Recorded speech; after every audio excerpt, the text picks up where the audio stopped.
என்ன அழைப்பை வழங்குகிறோம்? லா இலாஹா இல்லா அல்லாஹ், அல்லாஹ்வை தவிர வேறு எந்த இறைவனும் இல்லை. முஹம்மது ரசூல் அல்லாஹ், அல்லாஹ் என்னை தூதராக நியமித்தார். சல், இதுவே நபி கரீம் சல் வழங்கும் அழைப்பாகும். இந்த கடுமைகள், இந்த உழைப்புகள், நபி கரீம் சல் சிறப்புமிக்க வாழ்க்கையிலிருந்து எதை பெறுகிறோம்? நபி கரீம் சல் இதற்கான அழைப்பை வழங்குகிறார்கள். லா இலாஹா இல்லா அல்லாஹ். எனவே நமது வாழ்க்கையின் நோக்கம் என்ன ஆக வேண்டும்? நபி கரீம் சல். வாழ்க்கை என்ன? நபி கரீம் வாழ்க்கை என்ன? வாழ்க்கையை வாழ்வதற்கான சிறந்த வழி என்ன? நபி கரீம் எவ்வாறு அழைப்புகளை வழங்குகிறார்கள்? ஒவ்வொரு விஷயத்திலும் மகிழ்ச்சி, துக்கம், சிரமங்கள் வருகின்றன.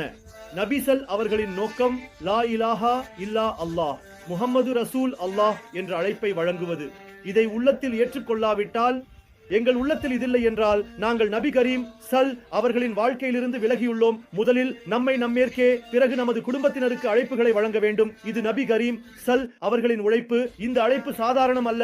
நாங்களும் இதற்காக உழைக்க வேண்டும். எங்கள் நிலைமை என்ன? கெளிமத்தை விட்டுவிட்டு நாங்கள் மற்ற விஷயங்களுக்கு உழைக்கிறோம். குழந்தை பருவத்தில் எங்க அப்பா சொன்னாரு சைக்கிள் வாங்க வேண்டும். ஆனால் எப்போது? ஒரு வாரத்திற்கு பிறகு. மிக முக்கியமான வேலை இந்த தக்வா. இது ஒரு சிறிய விஷயம் அல்ல. அதிலிருந்து உழைப்பதில்லை என்பதை நாம் அனைவரும் புரிந்து கொள்ள வேண்டும். இந்த வேலை மிகவும் முக்கியமானது மற்றும் அதிலிருந்து உழைப்பது அவசியம் என்பதை நாம் அனைவரும் புரிந்து கொள்ள வேண்டும். நான் என் மடியை எடுத்துக்கொள்கிறேன். எங்கள் வாழ்க்கையை பாருங்கள். நாங்கள் நிறுவனத்திற்கு செல்கிறோம். குழந்தை பருவத்திலிருந்தே ஏதாவது ஒரு பிரச்சனை இருக்கிறது. அது உங்களுக்குள் இல்லை என்றால் நான் என்னை பற்றி பேசுகிறேன். அது ஒரு நல்ல விஷயம்.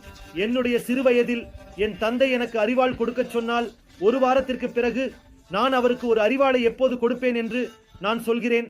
எழுந்தால் சைக்கிள், உட்கார்ந்தால் சைக்கிள், ஓடினால் சைக்கிள், நிறுத்தினால் சைக்கிள், படுத்தால் சைக்கிள், காலை சைக்கிள், மாலை சைக்கிள். சைக்கிள் என் மனதில் இருக்கிறது. என் மனதில் சைக்கிள் தான் ஓடுகிறது. குழந்தை பருவத்தில் ஒரு இடத்தில் திருமணத்திற்கு செல்ல வேண்டும் என்றால் அங்கு நிற்க வேண்டும். திருமணத்திற்கு செல்ல வேண்டும், அங்கு நாங்கள் செல்லலாம், அனுபவிக்கலாம். இப்போது திருமணம், நிற்க வேண்டும். திருமணத்திற்கு உட்கார வேண்டும். படுத்தால் திருமணத்திற்கு செல்ல வேண்டும். குழந்தை பருவத்தை பற்றி பேசுகிறேன். காலை, மாலை, திருமணத்திற்கான தயாரிப்புகள் தீவிரமாகவே. ஐது வருகிறதா? ஐதுக்கான உடைகள். காலை, இரவு, ஐதுக்கான உடைகள். லகான் ஹை, மபார் ஜோனா, உம்கே பாக் ஃபிலா ஹை, எதுவாக இருந்தாலும் இப்போ கல்யாணம் பண்ணிக்கோ.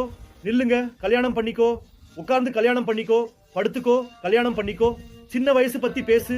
நான் காலையில மறுபடியும் கல்யாணம், சாயங்காலம் கல்யாணம், காலையில கல்யாணம். கல்யாணம் வீட்டில். திருமணத்திற்கு தயாராகுங்கள். ஈத் பண்டிகைக்கு தயாராகுங்கள். இரவு ஈத் ஆடைகளில் ஈத் ஆடைகளை எடுத்துக் கொள்ளுங்கள். நிறுத்தினால், உட்கார்ந்தால், படுத்தால் ஈத் உடைகள். இதை நினைவில் கொள்ள அல்லாஹ் உங்களுக்கு கட்டளை அளிக்கிறார். நீங்கள் எவ்வாறு நினைவில் கொள்கிறீர்கள்? எனக்கு நினைவில் கொள்ளுங்கள். அது அல்லாஹ்விடமிருந்து கிடைக்கும். கசரஸ் மூலம் லா இலாஹா இல்லா அல்லாஹ் என்ற அழைப்பை வழங்க வேண்டும். நிறுத்தினால், உட்கார்ந்தால், படுத்தால், காலை, மாலை எப்போதும் லா இலாஹா இல்லா அல்லாஹ் என்ற அழைப்பை வழங்க வேண்டும்.